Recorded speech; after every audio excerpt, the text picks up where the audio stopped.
Hello everyone, good morning. আজ হলো পঞ্চমী, তাই সবাইকে জানাই শুভ পঞ্চমী। একদম সকাল সকাল উঠে চলে যাচ্ছিলাম ভাইয়ের সঙ্গে কয়েকটা খুব ইম্পর্টেন্ট জিনিসপত্র নেওয়ার ছিল বলে। রাস্তায় যেতে যেতে একটা ঠাকুর দেখতে পেলাম, তাই দাঁড়িয়ে একটু নমস্কার করে নিলাম। তারপর আমরা চলে গিয়েছিলাম প্রথমেই দশকর্মা ভাণ্ডারে। আমাদের কয়েকটা প্রদীপ আর ওই টুকটাক কয়েকটা জিনিস প্রয়োজন ছিল, তাই এইখানেই প্রথমে গেলাম। তারপর আমার প্রয়োজন ছিল, আজকে একটা শ্যুট ছিল, তার জন্য আমার একটু কাঁচের চুড়ি হলে খুব ভালো হতো, ওই লাল আর সবুজ রঙের। তবে এইগুলো আমার হাতে হচ্ছিল না, তাই জন্য আর নিলাম না। এইখানে ভাই মায়ের কয়েকটা ভালো ভালো ছবি তুলে দিচ্ছিল। ওই যে ব্যাকড্রপটা দেখছেন, ওটা আমার ভাই নিজের হাতে দুর্গাপুজোর জন্য তৈরি করেছে। সুন্দর হয়েছে না বলুন? আমায় কিন্তু অবশ্যই কমেন্টে লিখে জানাবেন। তারপর আমি বেরিয়ে গিয়েছিলাম পঞ্চমীর রাতের আড্ডা দিতে। আজ আর তেমন কোনো প্যান্ডেল হপিংও করিনি, আর অন্য কোথাও আর যাইনি। তাই জন্য বলে রাখি, আমি এই ব্লগেই ষষ্ঠীর দিনের ব্লগটাও অ্যাড করে দিচ্ছি। ষষ্ঠীর দিনে আমি বেশ কয়েকটা প্যান্ডেল হপিং করেছিলাম, সেইটারই কিছু ক্লিপিংস এই ব্লগে আমি অ্যাড করে দেব। আজ হলো মহাষষ্ঠী, তাই সবাইকে জানাই শুভ মহাষষ্ঠী। আমি সকাল সকাল বেরিয়ে যাচ্ছিলাম প্যান্ডেল হপিং করতে। প্রথমেই চলে যাচ্ছিলাম নর্থের দিকে। এই বছর ঠিক করেছিলাম নর্থের দিক থেকেই শুরু করব। তাই প্রথমেই আমি চলে গিয়েছিলাম হাতিবাগানে। তারপর আমরা সেইখান থেকে ঠিক করলাম যে আমরা টালা প্রত্যয় ঠাকুরটা প্রথমে দেখব, কারণ আমার ভীষণ ইচ্ছে ছিল টালা প্রত্যয়টা দেখার। প্রত্যেকবার আমার ওটাই মিস হয়ে যায়। বাসে তো উঠে পড়েছিলাম, তবে বাস চলছিল ভীষণই ধীর গতিতে, ভীষণ আস্তে আস্তে এগোচ্ছিল। ভীষণ ভিড় ছিল তো রাস্তাঘাটে, তবে খুব একটা অসুবিধে হয়নি। বাইরের এই সুন্দর মনোরম ওয়েদারটাকে উপভোগ করতে করতে বেশ ভালোই লাগছিল। দেখছেন বাসের স্পিডটা? আকাশের সঙ্গে এই লাল আশ্রমটাকে লাগছিল ভীষণ সুন্দর। এই প্যান্ডেলটার কি নাম আমি মনে করতে পারছি না এই মুহূর্তে, তবে বাস থেকে নেমেই টালা প্রত্যয় ঢোকার আগেই এই প্যান্ডেলটা ছিল। ঢুকে বেশ ভালোই লাগলো, তবে প্রতিমাটা আমি তেমনভাবে বুঝতে পারলাম না যে আসলেই তার মানে কি। আমার ভীষণভাবে মনে হয় যে থিমগুলো কোথাও একটা ডিসপ্লে করে প্রথমেই মানুষকে বুঝিয়ে দেওয়া ভীষণ প্রয়োজন, যেটা অনেক প্যান্ডেলেই ছিল না। ওই পুজো প্যান্ডেলটার থেকে বেরোনোর পরই পেলাম একটা মেলা। এই মেলাটাকে ক্রস করেই যেতে হচ্ছিল টালা প্রত্যয়। আর এই দেখুন, দেখতে দেখতে চলে এসেছি টালা প্রত্যয়। আমি ভীষণ এক্সাইটেড ছিলাম টালা প্রত্যয়ের প্যান্ডেলটা দেখার জন্য, কারণ এর আগের বছর নাকি টালা প্রত্যয় অসম্ভব সুন্দর হয়েছিল। আমি আগের বারটা আসতে পারিনি, তাই ঠিক করেছিলাম এইবার আমি টালা প্রত্যয় দেখবই। ভীষণ ভিড় তো ছিলই, তবে আমার আরও একটা জিনিস যেটা ভালো লাগলো, এই গোটা প্যান্ডেলটা ছিল অনেকটা জায়গা জুড়ে, যার জন্য ওনারা ওনাদের থিমটা ভীষণ সুন্দরভাবে ফুটিয়ে তুলতে পেরেছেন। আর ওনাদের প্রতিমাটাও ছিল অসম্ভব সুন্দর, ভীষণ বড় এবং সুন্দর ছিল। টালা প্রত্যয় থেকে বেরিয়ে হাঁপিয়ে গিয়েছিলাম ঠিকই, তবে এই রাস্তাটায় এসে মনটা বেশ ভালো হয়ে গেল। এই জায়গাটা ছিল এত গাছে মোড়া, আর ছিল ভীষণ ঠান্ডা, আর একটা মনের শান্তি লাগছিল এই জায়গাটা এসে। আমি ঠিক বলতে পারবো না এটা কোন জায়গা, তবে টালা প্রত্যয়ের প্যান্ডেল থেকে এক্সিট করলেই এই রাস্তাটাই বেরোচ্ছিল। এই জায়গাটায় মনে ভীষণ ইচ্ছে হচ্ছিল একটু কোথাও জায়গা দেখে বসি, তবে তেমন কোনো বসার জায়গা ছিল না, তাই এই জায়গাটা থেকে বেরিয়ে যেতে হলো। আর এই জায়গা থেকে বেরিয়ে এসে পড়লাম এই জায়গায়। দেখছেন কি অপূর্ব লাগছে আকাশটা। প্রত্যেকে দাঁড়িয়ে এই জিনিসটা উপভোগ করছিল, তাই আমিও একটু দাঁড়িয়ে পড়লাম। ভীষণ ভালো লাগছিল। তারপর আমরা ঠিক করলাম একটু ফুচকা খাবো। আমি নিয়েছিলাম চাটনি ফুচকা, বেশ ভালোই ছিল। দুপুর প্রায় হয়ে গিয়েছিল, আর পেটে ছিল খিদে। শুধু ফুচকা খেয়ে কি আর খিদে মেটে? তাই ভাবলাম একটু মোমো খাই, তাই নিয়ে নিয়েছিলাম স্টিম মোমো।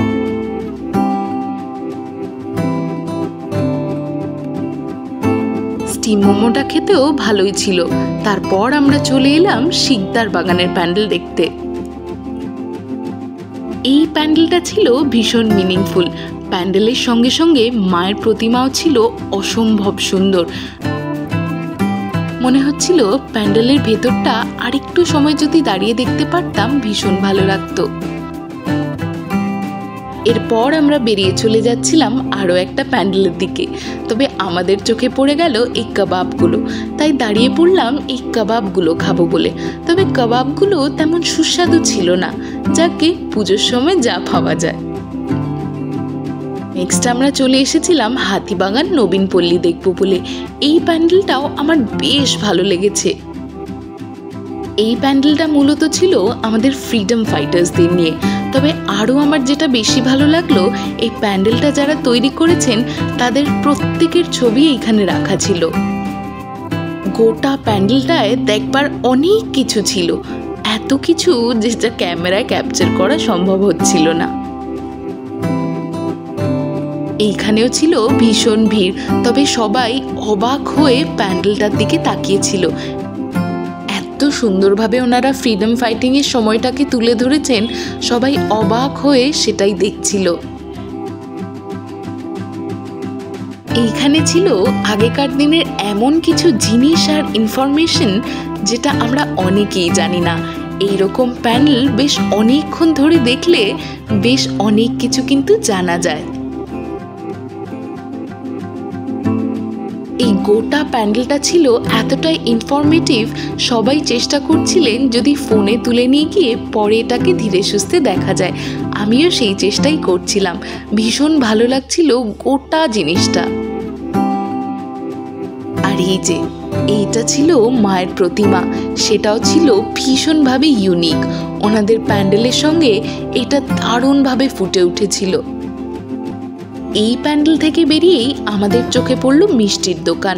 পেটে তেমন খিদে না থাকলেও আমাদের একটু লোভ হচ্ছিল, তাই আমরা ঠিক করলাম একটু রাবড়ি খাবো। আর রাবড়িটা ছিল ভীষণ ভালো খেতে। নর্থের দিকে বোধহয় সব দোকানের মিষ্টি এতটাই ভালো হয়। মিষ্টি খেয়ে আমরা চলে এসেছিলাম হাতিবাগান সর্বজনীন দুর্গোৎসব দেখতে। এইখানে বেশ অনেকক্ষণ লাইনে দাঁড়িয়ে থাকতে হয়েছিল, তবে দাঁড়িয়ে দাঁড়িয়ে আমি দেখছিলাম এটা বোধহয় ওনাদের ক্লাব। অসম্ভব সুন্দরভাবে ওনারা ক্লাবটা সাজিয়ে তুলেছিলেন। আর দেখছিলাম এত বড় ক্যাকটাস গাছ। এই প্যান্ডেলেও ছিল অসম্ভব ভিড়, তাই প্যান্ডেলটা তেমনভাবে দেখার সুযোগ না পেলেও ঠাকুরটা ভীষণ সুন্দরভাবে দেখতে পেরেছিলাম। আর মূর্তিটা লেগেছিল আমার অসম্ভব সুন্দর। এরপর নর্থের অলিতে গলিতে ঘুরতে ঘুরতে খুঁজে পেলাম এই ঠাকুর বাড়িটা। ওনাদেরকে জিজ্ঞেস করাতে ওনারা বললেন এই ঠাকুর তৈরি হয়েছেন দক্ষিণেশ্বরের মা কালীর আদলে। এরপর আমরা চলে গিয়েছিলাম দর্জিপাড়া সর্বজনীন দেখব বলে। এইখানে থিম ছিল রহস্য রোমাঞ্চ। দারুণভাবে ওনারা দেওয়ালগুলোতে থিমটাকে ফুটিয়ে তুলেছিলেন। এই প্যান্ডেলের লাইনটা বেশ খানিকটা লম্বা হলেও দেওয়ালগুলো দেখতে দেখতে কিন্তু সময়টা কেটে যাচ্ছিল। ওই যে লেখা দেখছেন জয় বাবা ফেলুনাথ, এইরকমই সত্যজিৎ রায়ের অনেক সিনেমার পোর্ট্রেল ছিল এই দেওয়ালগুলো জুড়ে। সব জিনিসগুলো সাদা কালোয় হলেও ফুটে উঠছিল ভীষণভাবে প্রত্যেকটা। আর এইখানে চলছিল সেই সিনেমাগুলোরই ছোট ছোট ক্লিপিংস। এই দেখুন কি সুন্দরভাবে ওনারা থিমটাকে এখানে মেনশন করে দিয়েছেন। এই প্যান্ডেলটা আমার বেশ ভালো লেগেছিল। আপনারাও দেখুন, আপনাদেরও ভালো লাগবে। আপনারা কিন্তু আমায় অবশ্যই কমেন্টে লিখে জানাবেন আপনাদের আমার ব্লগগুলো কেমন লাগছে। এই গোটা প্যান্ডেলটায় অনেকে অনেক রকমের ক্যারেক্টার সেজেও কিন্তু ঘুরে বেড়াচ্ছিলেন। বেশ ভালো লাগছিল গোটা জিনিসটা।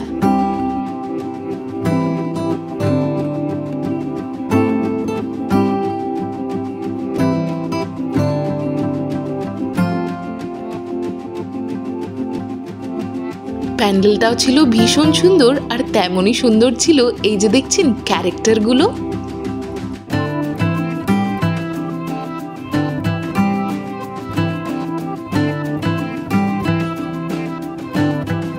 এই প্যান্ডেলটায় দেখার মতো ছিল অনেক কিছু, তাই অবাক হয়ে সবাই হাঁটছিলেন আর দেখছিলেন। কারোর মুখে আমি এক ফোঁটা বিরক্তি দেখিনি, সবাই অবাক হয়ে প্যান্ডেলের দিকে চেয়েছিলেন। প্রত্যেকটা সিনেমায় ওনারা প্যান্ডেলের মধ্যে তো ভীষণ সুন্দরভাবে তুলে ধরেছিলেনই, তার সঙ্গে মায়ের প্রতিমার কাছেও ওনারা ভীষণ সুন্দরভাবে সিনেমাটাকে ফুটিয়ে তুলেছিলেন।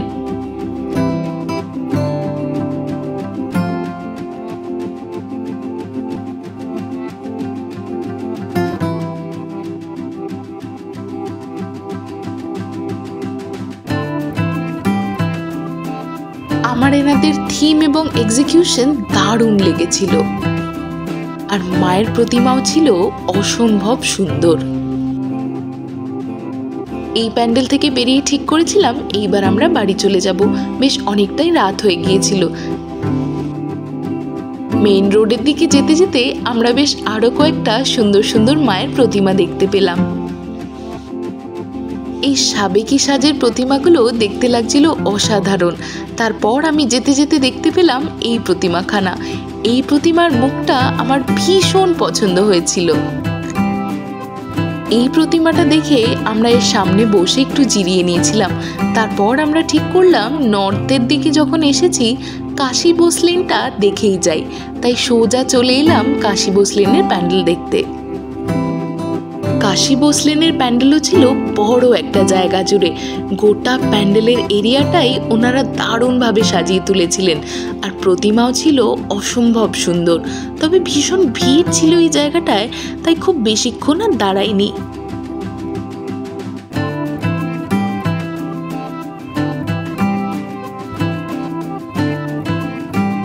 কাশী বোসলেনে এত ভিড় ঠেলাঠেলি করে আমি ভীষণভাবে ঘেমে গিয়েছিলাম আর একেবারে হাঁপিয়ে গিয়েছিলাম।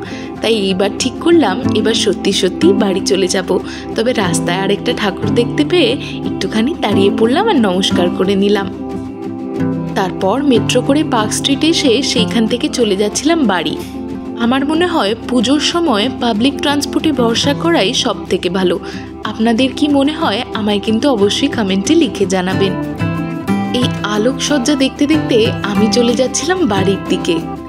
যাওয়ার আগে আপনাদের যদি ভালো লাগে একটা লাইক, কমেন্ট আর আমার চ্যানেলটা সাবস্ক্রাইব করে দেবেন। আজ তাহলে আসি, আবার আসবো নতুন আরেকটা পুজোর ব্লগ নিয়ে। টাটা।